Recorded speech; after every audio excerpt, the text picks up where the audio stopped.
పాలకొల్లుకు చెందిన బండారు లక్ష్మీ లహరి గృహిణిగా బాధ్యతలు నిర్వహిస్తూ చదువుపై ఆసక్తిని కొనసాగించారు. ఓపెన్ స్కూల్ ద్వారా 10th పరీక్షలు రాసిన ఆమె అదే సమయంలో తన కొడుకు విజయ్ కూడా 10th పరీక్షలకు హాజరయ్యారు.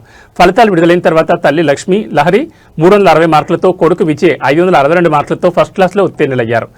ఒకేసారి తల్లి కొడుకులు 10th పాస్ కావడం స్థానికంగా చర్చనీయాంశంగా మారింది. ఫలితాలు తెలిసిన క్షణంలో పరస్పరం అభినందించుకుంటూ సంబరాలు జరుపుకున్నారు. వారి ఆనందం చూసి స్థానికులు హర్షం వ్యక్తం చేశారు. చదువు ఆపేసిన వారికి లక్ష్మీ లహరి ఆదర్శంగా నిలుస్తున్నారు.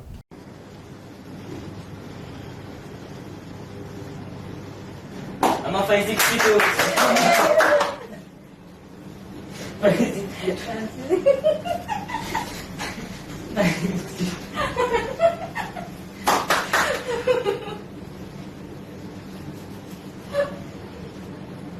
I 62.